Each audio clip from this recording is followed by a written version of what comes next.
Cerita ini terjadi pada tahun 2019.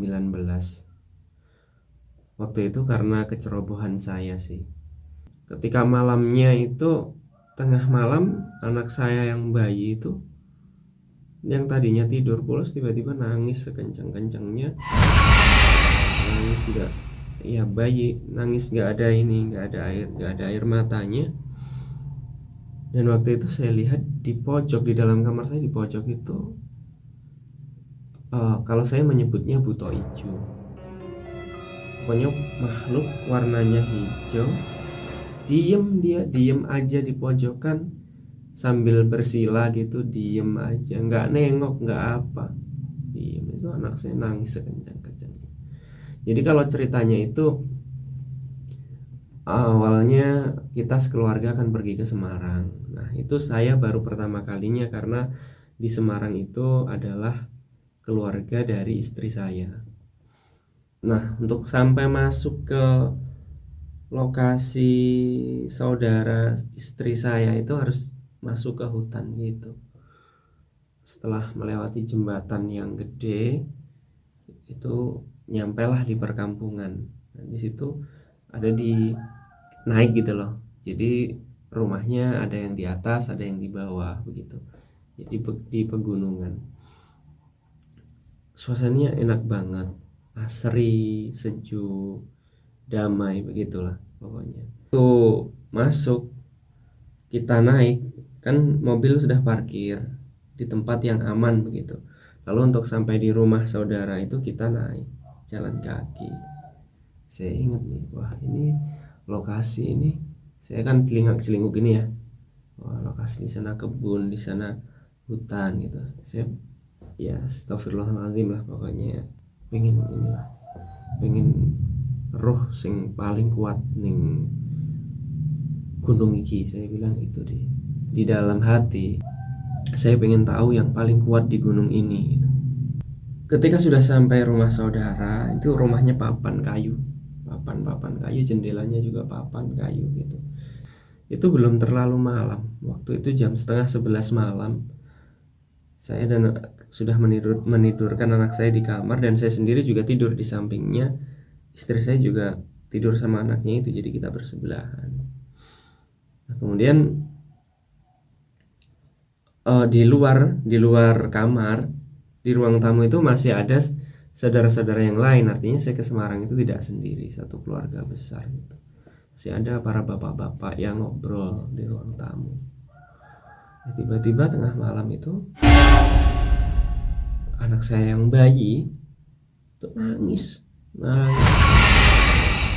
Dikasih ASI, biasanya kan diem anak kecil, dikasih ASI nggak mau, ini apa nggak mau. Dan istri saya kecapean mungkin ya, jadi bingung. Saya sendiri bangun. Nah, saya melihat sosok itu di pojok kamar. Ya Allah, gitu. Saya belum menyadari, belum ingat bahwa tadi pas naik tadi siang itu saya sendiri yang punya kesombongan itu. Bahasa Jawanya sih nyumbari. Tuh nangis bingung. Saya ambil wudhu. Enggak sempat ambil wudhu, saya langsung baca-baca sebisa saya lah. Dan itu enggak bergeming, itu di pojokan hijau, diem, bersila sila aja, diem aja, nggak ngapa-ngapain, nggak nengok, nggak apa. Itu udah nangis kenceng. Saya akhirnya bingung, istri bingung. Nah, istri saya suruh bawa keluar anaknya. Ya mungkin karena capek ya, istri saya malah ganti ini, nanti ngomel-ngomel ke saya waktu itu, nanti marah-marah. Ya Allah, akhirnya saya sendiri yang bopong bawa keluar anak saya. Keluar dari kamar kan pakai selambu, kamarnya nggak ada pintunya waktu itu kayaknya. Keluar dari selambu itu anak saya langsung diam. Ya Allah, ini ya, diam. Saya gendong gini, nggak lama diamnya itu nangis lagi.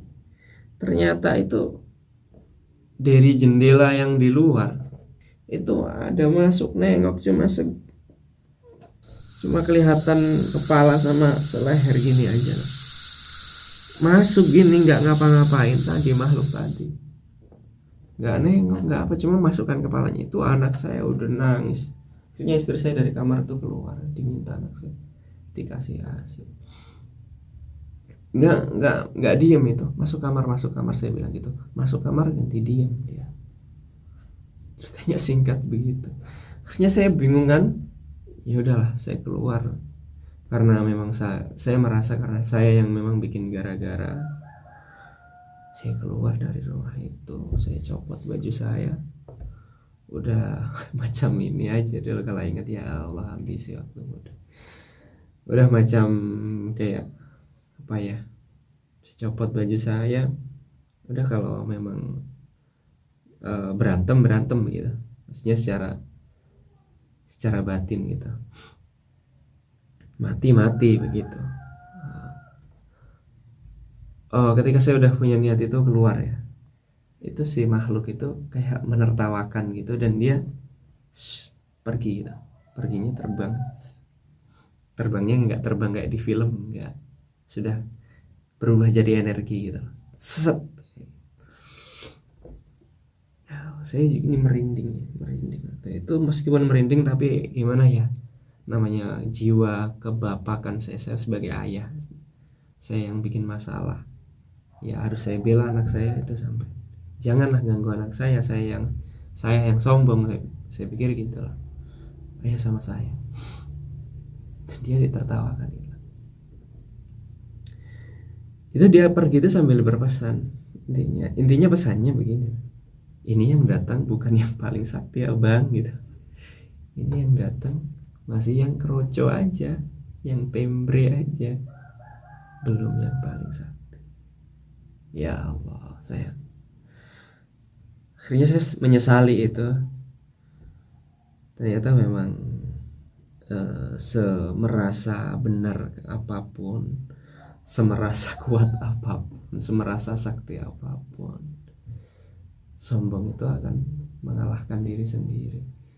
Sombong itu membuang kayak diremehkan banget waktu itu saya. Dan memang kita baca apa-apa, kita ngeluarin, kalau bahasa Jawanya matak aji apapun itu kayak nggak ada apa-apanya. Bukannya saya bisa begitu-begituan, ya sedikit aja tahu begituan, ya sedikit aja tahu karena ada guru yang ngasih tahu. Ya, demi begitu aja sih ceritanya. Itu malam pertama. Malam selanjutnya sudah, alhamdulillah sudah aman, karena saya juga sudah merasa bersalah ya. Ya andaikan bisa minta maaf, mohon maaf gitu. Mohon maaf ya ke diri sendiri, tahu saya istighfar. Ya Allah, saya sudah merasa lebih baik, merasa lebih daripada yang lain. Nah, begitu aja ceritanya singkat kali ini. Demikian, assalamualaikum warahmatullahi wabarakatuh. Semoga jadi pelajaran, semoga jadi minimal jadi hiburan.